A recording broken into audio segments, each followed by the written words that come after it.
Hello जी, कैसे हैं आप सभी। आई होप कि आप सभी मस्त होंगे। और बहुत बारिश हो रही है हमारे यहाँ पर, तो आज मैं नहीं गई हूँ, आज मैं घर पर हूँ। तो आज मैं बहुत सारी वीडियो बनाने वाली हूँ। तो आज सबसे पहले शुरुआत करते हैं अंशु से। माफ़ कीजिएगा, शुरुआत मैं कर चुकी हूँ सचिन के वीडियो से। सचिन का जो वीडियो आया था उस पर मैंने रिएक्शन दे दिया है। अब मैं अंशु की बात करूंगी, क्योंकि अंशु का कल वेडिंग एनिवर्सरी था।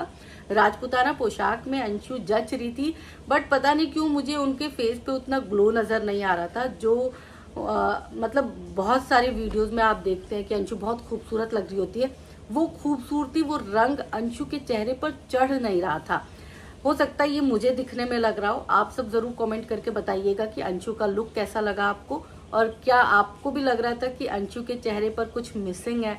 मुझे ऐसा फील हुआ। अब अंशु जो है अपनी वेडिंग एनिवर्सरी में, फंक्शन में लोगों को एंटरटेन करने के बजाय, एंटरटेन लोगों को किया होगा लेकिन उनको प्रमोशन करना था। जिस होटल में ये सारी चीजें हो रही थी, उनका फंक्शन हो रहा था, तो हर एक चीज अंशु ने दिखाया। बहुत अच्छी बात है कि चलो शादी में प्रमोशन भी हो गया, वहां से भी खर्चा निकल जाएगा।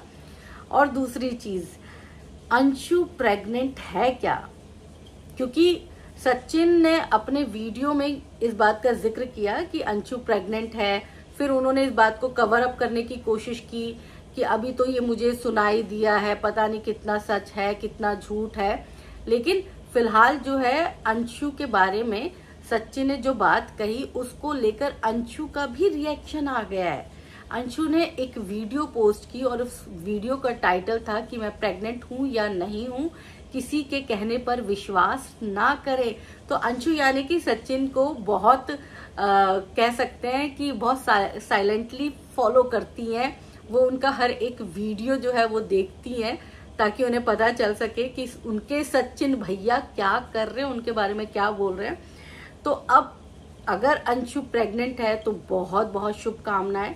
आप प्लीज थोड़ा सा एहतियात रखिएगा इस बार ज्यादा धूम धड़ाका मत करिएगा, क्योंकि पिछली बार आपने धूम धड़ाका किया था और मिसकैरेज का ठीकरा किसी दूसरे पर फूट गया था, जबकि गलती आपकी थी। जब आप प्रेग्नेंट हैं तो आपको ज्यादा धूम धड़ाका नहीं करना चाहिए, आपको एहतियात करना चाहिए।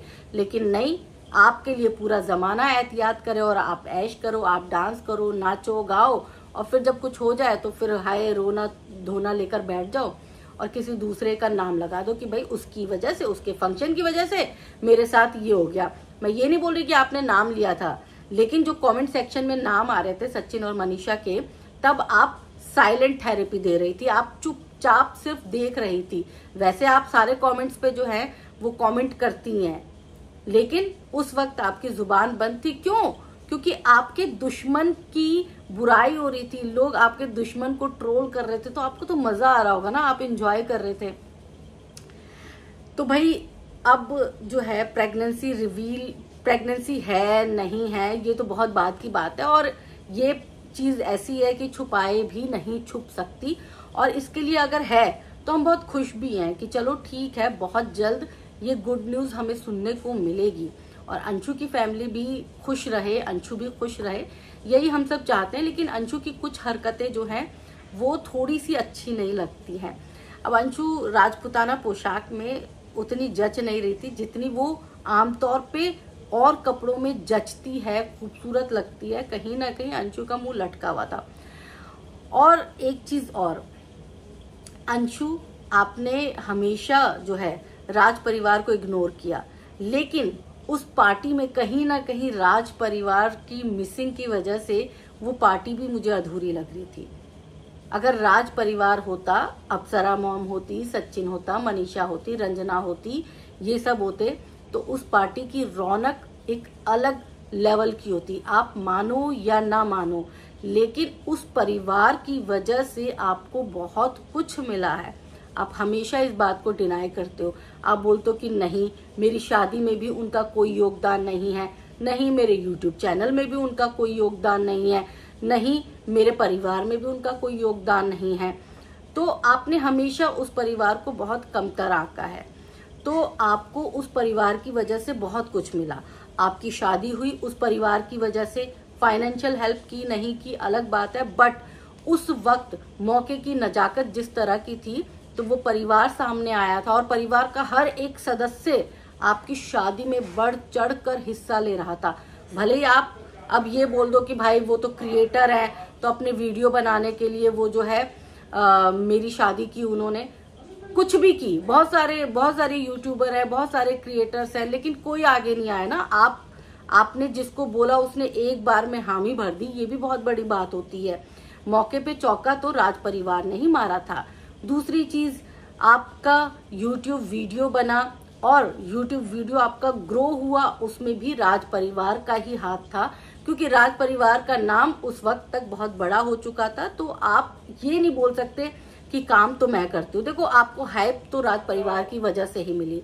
अब भले ही आप चाहे काम करो ना करो, लेकिन राज परिवार की वजह से आपका यूट्यूब करियर जो है वो चल निकला। तीसरी चीज, ये जो आपके आसपास भाई बंधु नजर आ रहे हैं ना, इन दिनों आपकी पार्टी में नजर आ रहे हैं, वो सारे भी राज परिवार की ही देन है। उनकी वजह से ही ये लोग आपको जानते हैं, वरना सृष्टि आपको क्यों जानती? ये बताइए, सृष्टि से आपका क्या नाता था? सृष्टि से आपका क्या रिश्ता था? कोई ब्लड रिलेशन है नहीं, और आप जानती वैसे नहीं थी।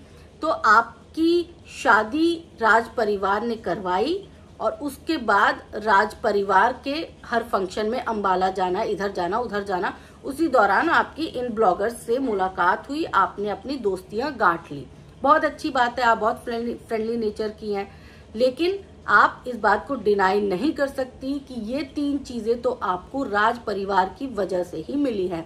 और सच बताऊं, आपका फंक्शन पूरा अधूरा लग रहा था, राज परिवार नहीं था, इसीलिए आपके फंक्शन में मजा ही नहीं आ रहा था, एंजॉय नहीं कर पा रही थी मैं। मतलब होता है ना कि एक फन मोमेंट कहीं पे भी मुझे नहीं लगा। तो ठीक है, आपने अपनी शादी की एनिवर्सरी मनाई, और एनिवर्सरी की बहुत बहुत शुभकामनाएं आपको, मैं देना भूल गई आपको एनिवर्सरी की शुभकामनाएं। अब आप जो है थोड़ा अपनी प्रेगनेंसी को लेकर कंट्रोवर्सी मत करिएगा, क्योंकि मुझे पता है, मुझे ये सारी चीजें अब समझ में आ रही हैं कि अब जो है अगली कंट्रोवर्सी आपकी प्रेगनेंसी को लेकर ही होने वाली है।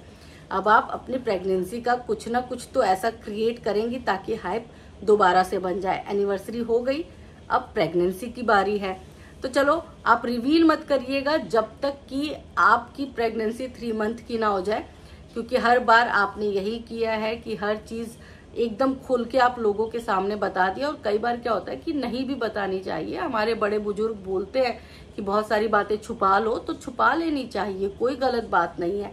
ये बात छुपने वाली खुद से नहीं है, लेकिन 3 महीने आप छुपा सकती हैं तो छुपा लो। और हर बात पर राज परिवार पर उंगली उठाना बंद कर दो, और राज परिवार को साइलेंटली फॉलो मत करो, खुल के बोलो, ऐसे दबी छुपी जुबान में मत बोलो। आप राज परिवार पर अगर निशाना ही साधना है तो खुलकर सामने आओ, लड़ाई खुलकर होनी चाहिए।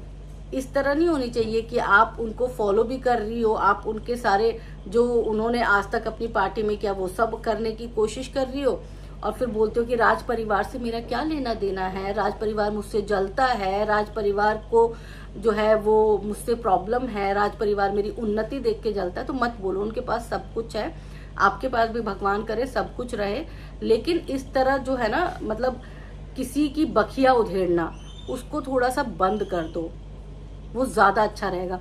और ये याद रखना, ये जितने भी क्रिएटर्स आए हैं ना आपकी पार्टी में, ज्यादा क्रिएटर्स आए नहीं, लेकिन जितने भी आए हैं 4-5, वो सारे सिर्फ इसलिए आए हैं क्योंकि आप राज परिवार को जानती थी। समझ गई आप?